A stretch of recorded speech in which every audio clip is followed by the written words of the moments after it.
C'est les premières heures du jour, ce jeudi. Dans le fond de la vallée du Lötschental, comme aimantés, les habitants du coin convergent vers les hauteurs. Ils découvrent un paysage de désolation. Sous cet immense amas de gravats, hier encore il y avait un village, Blatten. Lucas Kalbermatten a voulu voir de ses propres yeux. Ici, c'était chez lui. Vous ressentez quoi, vous, aujourd'hui, ce matin? J'ai presque pas d'émotion. Vraiment, depuis hier, j'étais à Veritsalp, j'ai vu comme ça venu. Et depuis là, j'ai presque pas des émotions. Je sais pas. On fait tout juste. On n'a pas de gens qui sont touchés. Il n'y a personne dans le village. Qu'est-ce qu'on veut faire plus? Ça, c'est comme le président de la commune d'hier. C'est notre village, mais pas notre cœur. Et c'est la première fois que j'ai des émotions.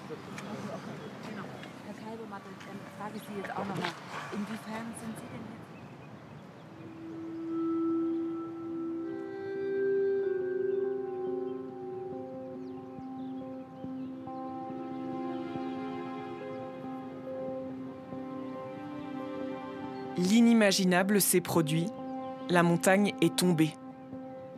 Et elle a peut-être bien emporté avec elle le cœur et la sérénité de toute une vallée.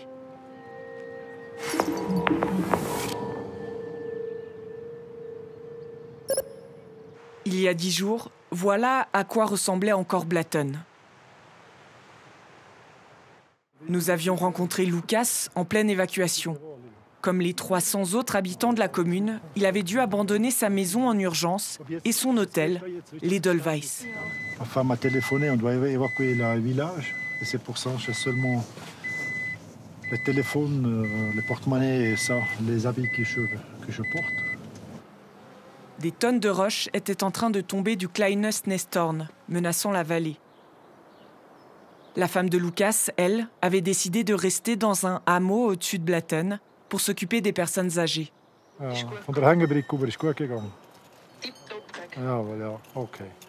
Nous l'avions laissé inquiet, mais confiant en l'avenir. Mercredi, pourtant, le scénario du pire est arrivé. Le glacier du Birch a cédé d'un coup. 3 millions de mètres cubes de glace, de roches, de boue, dévalent la pente à plus de 200 km/h. Vague, destructrice, 90% du village est anéanti. Un homme d'une 60aine d'années est porté disparu. C'était un habitant du coin. Le jour d'après, Lucas ne réalise pas encore. Par miracle, sa femme est saine et sauve. Elle l'a rejoint la veille de la catastrophe. De son hôtel, il ne reste rien. Maintenant, je dois commencer de regarder qu'est-ce que je fais avec les employés. Pour nous, c'est clair, c'est fini l'hôtel.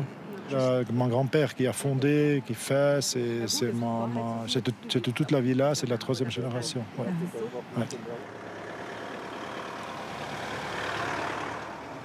En contrebas, la route qui menait à Blatten est fermée pour de bon. Les forces d'intervention sont sur place, mais personne ne peut accéder à la zone. Tout se fait dans les airs, balais incessants d'hélicoptères. Il faut évaluer ce qui pourrait encore tomber de la montagne, l'instabilité des gravats et ce lac qui est en train de se former en amont du village. La Lonza a été bloquée par l'éboulement, elle ne peut plus s'écouler. Les gens du coin commencent à se rassembler sur les points de vue. La douleur de ceux de Blatten est celle de tous. Mais dans cette vallée, s'étendre sur ses sentiments n'est pas dans les habitudes. Einfach weitergehen, bitte. Gehen Sie bitte weiter. Wir wollen nicht im Fernsehen kommen. Es ist hier keine Medienzone. Gehen Sie. Gehen Sie weg. Le bus postal direction Blatten passe encore. Le terminus n'a pas été modifié. Les rues sont vides. La cellule de crise mise en place avec des psychologues aussi. Personne ne s'y rend. Pour trouver du monde, il faut aller à la messe. C'est le jour de l'Ascension.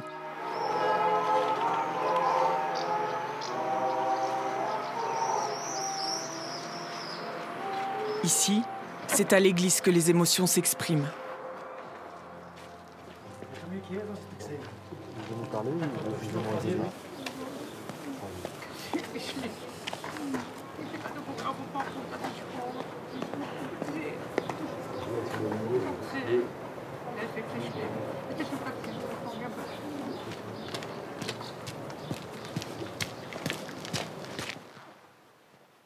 Le père Thomas est le curé des 4 paroisses du Lotschental: Verden, Kippel, Villers et Blatten. La paroisse de Blatten, aujourd'hui, elle a disparu? Oui. Non. Vous voyez, la paroisse consiste en des gens concrètes. Et les gens, heureusement, sont là, vivent. C'est-à-dire, l'église est perdue, la commune ou bien le village est perdu, mais la paroisse est en train d'exister. Tout le monde, pas seulement les gens de Blatten qui ont perdu tout, mais tout le monde construit une communauté forte. Il y a aussi cette question dans les cœurs ou bien sur les visages. Comment ça va continuer avec nous ici? Vous voyez, ça, je sens aussi toujours. Est-ce qu'on peut rester? Est-ce qu'on peut rebâtir notre village? Ou bien est-ce qu'on doit partir? On vit une situation tout à fait spéciale et ébranlée, oui. Jeudi après-midi, des dizaines de journalistes de Suisse et d'Europe ont débarqué. Les autorités ont organisé des bus, sorte de mini-voyage de presse, direction les alpages. La terrible balafre du Kleines Nestorn s'expose aux yeux du monde entier. On vient de Lyon et donc on travaille pour le journal de TF1. On s'est dit que c'était important d'être là parce qu'on ne sait pas encore à quoi c'est dû, mais c'est un sujet qui est actuel, qu'on va aussi se poser en France, et notamment dans la vallée de Chamonix. C'est des questions qu'on se pose et effectivement on peut le relier à l'actualité française. Le réchauffement climatique, responsable présumé de la catastrophe, donne à l'événement une portée universelle. Même le président et le vice-président du gouvernement valaisan ont fait le déplacement sur le terrain. Conférence de presse improvisée, derrière l'émotion, l'inquiétude. On craint aujourd'hui que ce ne soit pas terminé. On est peut-être encore qu'au milieu de cette catastrophe. Une fois les caméras éloignées, les mots de Christophe Darbelay sont plus alarmistes encore. Le lac l'inquiète particulièrement. On va voir à partir de cette nuit, ça va déborder. Et puis, pour l'instant, c'est dangereux de s'aventurer là-dessus. D'accord, ouais. Et il y a des poches d'eau qui peuvent se former à ce moment-là, aussi dans ce cône d'éjection, et qui peuvent engendrer des laves torrentielles en aval. D'accord. Puis après, si le barrage tout en bas se remplit, c'est compliqué. Okay, merci. À tout à l'heure. Merci. 24 heures après l'éboulement, les maisons jusque-là épargnées sont maintenant totalement inondées.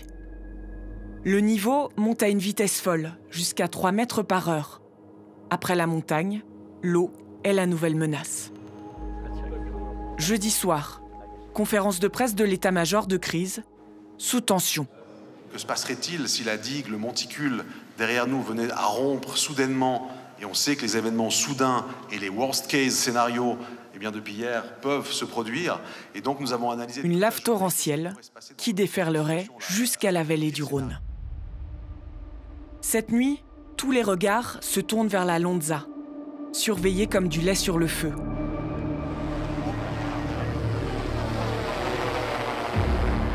Des habitations en bord de rivière ont été évacuées préventivement.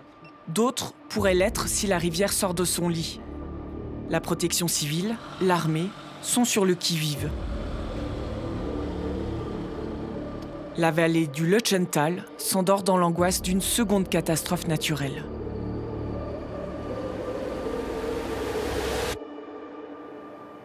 Cette fois-ci, le pire ne s'est pas produit. Aux premières heures, vendredi matin, le géologue cantonal et son équipe sont allés inspecter l'écoulement du lac. Du point de vue purement technique, la situation est bonne, ça évolue comme on le souhaite. Le lac n'a pas encore passé par-dessus le cône. Maintenant, il génère un cours d'eau au front du dépôt. Et ça, c'est très bien parce que ça crée déjà un chenal pour ce qui va venir après. Donc, je dirais, ça se passe bien, vu les circonstances, mais ça reste une zone extrêmement dangereuse. Les hélicoptères, eux, continuent leurs allers et retours, avec des scènes parfois surréalistes. Les voitures qui ont échappé à la coulée sont élitreillées. Maigre consolation pour ceux qui ont tout perdu. Lucas Kelbermatten, l'hôtelier de Blatten, va pouvoir récupérer la sienne. Son frère, Patrick, l'accompagne. Lui aussi habitait le village.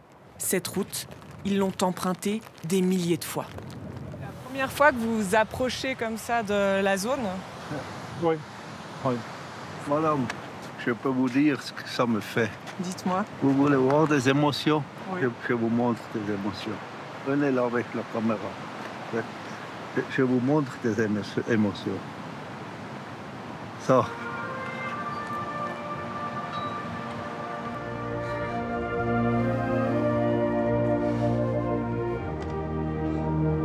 Depuis ce matin, cette vidéo circule sur WhatsApp.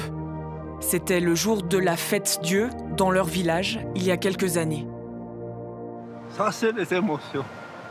Putain, matériel et bâtiment.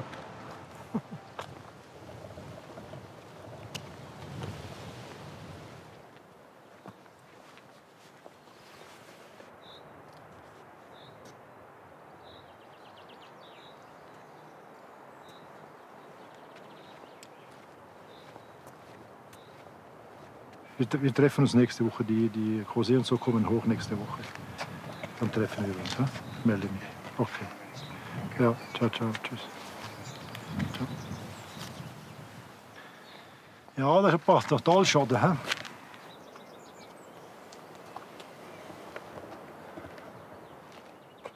Il était 300 mètres au-dessus de Blatten, ouais, sur un parking à côté de petit village Weissenried. Ça vous fait quoi de voir votre voiture comme ça? Rien.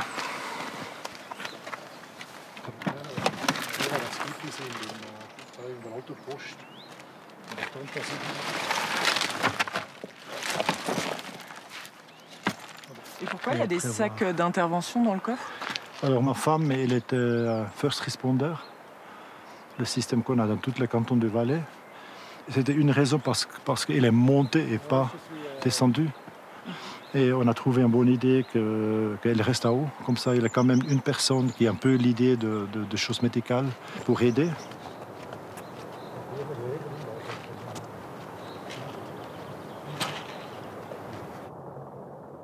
Samedi, en fin de journée, enfin un signe d'espoir. Le niveau du lac derrière Blatten a baissé. La Lonza a retrouvé son chemin. Elle s'écoule pour le moment sans encombre, aidée par les hélicoptères. Au-dessus, la montagne continue à tomber. En dessous, l'immense masse risque de s'écrouler. Blatten ne sera pas déblayé avant des semaines, voire des mois.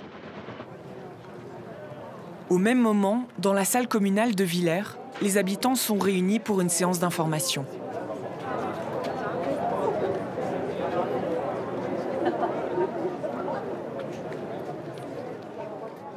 On retrouve Patrick, le frère de l'hôtelier. Comment ça va aujourd'hui?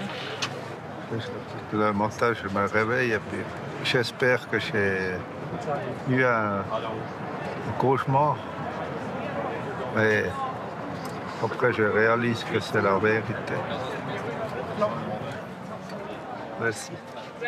Pour les évacués de Blatten, la priorité est maintenant de trouver un logement durable. Pour recréer le sentiment de chez soi, en revanche, il faudra sûrement encore des années.